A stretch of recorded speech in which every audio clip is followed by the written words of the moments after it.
I per últim, anem a veure la posició relativa entre una recta i un pla. Fixeu-vos, què podem tenir? Doncs que la recta i el pla són paral·lels. Aquí també tenim que la recta i el pla són paral·lels, però a més la recta està dintre del pla, o que la recta i el pla no són paral·lels. És a dir, quan la recta i el pla es tallen en un punt. En aquest cas particular, a més de tallar-se en un punt, tenim que la recta és perpendicular al pla.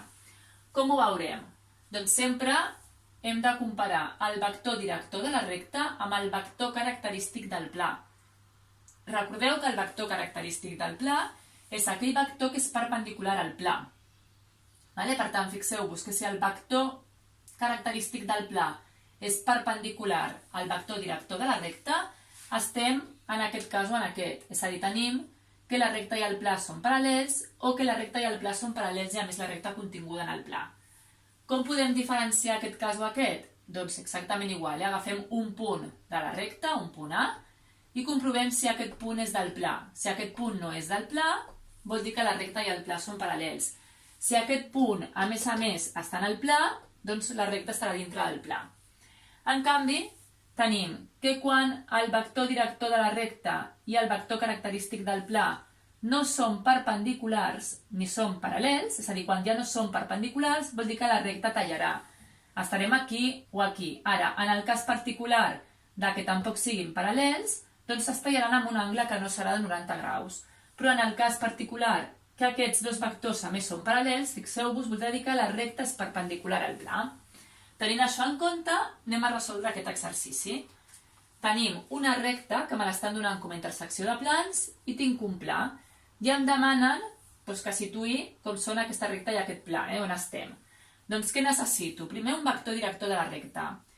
Com tenim la recta com a intersecció de dos plans, recordeu que per buscar el vector director de la recta hem de fer el producte vectorial entre els dos vectors característics del pla.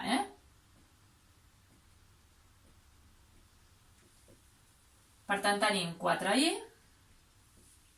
més j menys k menys 2k més i menys 2j. Per tant, 4i i 5i, j menys 2j menys j i menys k menys 2k menys 3k. Per tant, tenim que el vector director d'aquesta recta és el 5 menys 1 menys 3.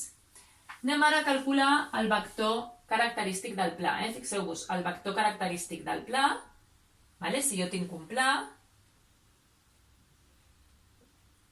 ax més bi més cz més d igual a 0, recordeu que el vector característic del pla, que és l'ABC, és un vector perpendicular al pla, i per tant aquí el vector característic seria el 1, 1 menys 2. Com són aquests dos vectors? Fixeu-vos, són perpendiculars, és a dir, la recta i el pla seran paral·lels o la recta estarà dintre del pla, doncs anem a veure com són aquests productes escalars. Per tant, 5 per 1, 5, menys 1 per 1, menys 1, i menys 3 per menys 2, més 6. Fixeu-vos que això és diferent de 0. Per tant, tenim que no són perpendiculars. Per tant, estarem aquí o aquí. A més, fixeu-vos que si jo comparo aquests dos vectors, ja es veu que no són proporcionals. És a dir, el vector normal tampoc és paral·lel al vector del pla. El vector característic del pla no és paral·lel al vector director. Fixeu-vos que 5 dividit entre 1 ja es veu que no són proporcionals. 5 dividit entre 1 és diferent que menys 1 dividit entre 1 i és diferent que menys 3 dividit entre menys 2. Per tant, estem aquí. És a dir, tenim que el vector característic del pla no és perpendicular al vector director de la recta, però tampoc són paral·lels. Per tant, estem en aquest cas. És a dir, tenim que la recta talla el pla en un punt.